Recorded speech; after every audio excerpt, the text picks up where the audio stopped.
Hello बच्चों, let's start with this question. So this question says, distinguish between scalars and vector quantities giving examples of each type. तो चलिए अब हम इस question को start करते हैं। देखिए इस क्वेश्चन का जो आपका की कॉन्सेप्ट है, इस क्वेश्चन का की कॉन्सेप्ट क्या है? ये क्वेश्चन में आपको क्या करना है, डिस्टिंग्विश करना है between scalar and vector quantities. तो ये आपका फिजिकल क्वांटिटीज का क्या है, क्वेश्चन है। फिजिकल क्वांटिटीज, फिजिकल क्वांटिटीज आपकी दो टाइप्स की होती हैं।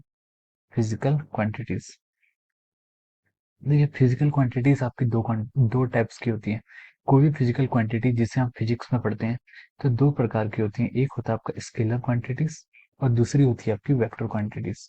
तो स्केलर क्वांटिटीज वो होती है जिनके पास सिर्फ और सिर्फ क्या होता है, आपका मैग्नीट्यूड होता है।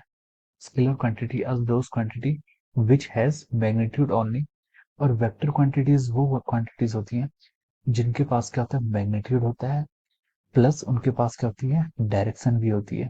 तो मैग्नीट्यूड प्लस डायरेक्शन जिनके पास होता है उसे वेक्टर्स कहते हैं।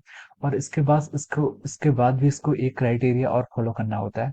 इसको करना पड़ता है कि वेक्टर लॉ ऑफ एडिशंस को इसको फॉलो करना पड़ता है। वेक्टर लॉ ऑफ एडिशंस को भी इसको फॉलो करना पड़ता है।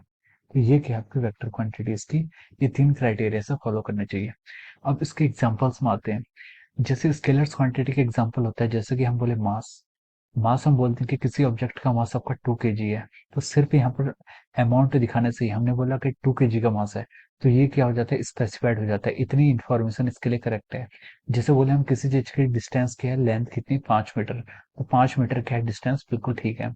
अगर हम बोले कि यहाँ का टेम्परेचर आपका 20 डिग्री 27 डिग्री सेल्सियस है, तो ये क्या है, सिर्फ आपका मैग्नीट्यूड पर डिपेंड करता है। वैसे ही वेक्टर क्वांटिटी के एग्जांपल में अगर हम बोले तो मैं बोलूँ जैसे फोर्स, फोर्स में बोलूँ कि 30 न्यूटन, तो मुझे सिर्फ 30 न्यूटन बोलना ही इनफ नहीं होगा। मुझे इसके साथ इसकी कुछ डायरेक्शन दिखानी पड़ेगी। जैसे मैं बोलूंगा 30 न्यूटन अपवर्ड, 30 न्यूटन अपवर्ड मतलब अब ये क्वांटिटी सही है। 30 न्यूटन यहाँ पर इसका मैग्नीट्यूड पार्ट डिनोट करता है, और अपवर्ड क्या कर रहा है, इसके डायरेक्शन को यहाँ पर डिनोट कर रहा है। एक एग्जांपल लेना, जैसे कि स्पीड। स्पीड आपका क्या है, स्केलर क्वांटिटी। जैसे हम बोलते हैं कि किसी ऑब्जेक्ट है, कोई गाड़ी है, उसकी स्पीड कितनी है, 25 मीटर पर सेकंड से वो चल रहा है। हालांकि स्पीड काफी ज्यादा है, तो 25 मीटर पर सेकंड की स्पीड से वो चल रहा है। तो अगर हम बोलों कि वेलोसिटी किसी ऑब्जेक्ट की आपकी कितनी है, 25 मीटर पर सेकंड है, तो ये कहना आपका इनफ नहीं होगा। अगर हम यहाँ पर मैग्नीट्यूड लगा रहे हैं, तो इसके साथ साथ हमें एक डायरेक्शन भी देनी पड़ेगी। हम बोलेंगे कि हाँ वो 25 मीटर पर सेकंड की स्पीड से चल रहा है टुवर्ड्स ईस्ट डायरेक्शन, तभी वो क्या करेगी, क्वांटिटी वेलोसिटी के लिए क्वालिफाई करेगी। अगर हम सिर्फ इतना बोलें कि वो 25 मीटर पर सेकंड से चल रही है, तो वो उसकी क्या हो जाएगी, वो उसकी स्पीड होगी। तो ये क्या है, स्केलर्स और वेक्टर क्वांटिटीज के बीच में बेसिक डिफरेंस है।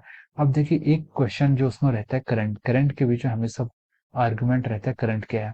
अब देखिए करंट हम बोलते हैं, जैसे किसी वायर से हम बोलते हैं कि यहाँ से 5 एम्पेयर का करंट फ्लो कर रहा है। तो देखिए इसके पास हमने बोला कि इसका मैग्नीट्यूड कितना है, 5 एम्पेयर का इसका मैग्नीट्यूड है। और हम करंट की डायरेक्शन भी बोल सकते हैं कि करंट यहाँ पर इस ब्रांच में राइट साइड को जा रहा है। तो करंट के पास क्या होता है, मैग्नीट्यूड भी होती है प्लस इसके पास क्या होती है, डायरेक्शन भी होती है। लेकिन देखिए हम यहाँ पर ये कह सकते हैं कि ये करंट के पास मैग्नीट्यूड भी है, डायरेक्शन भी है, लेकिन वेक्टर लॉ ऑफ एडिशन को फॉलो नहीं करता है। जो आपका वेक्टर क्या होता है, वेक्टर एडिशन की जो लॉ होती है इन सबको ये फॉलो नहीं करता है। तो ये क्या होता है, ये आपका वेक्टर की कैटेगरी में नहीं आता है।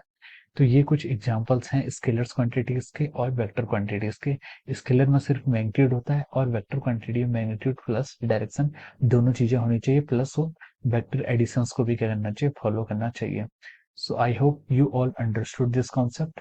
Best of luck.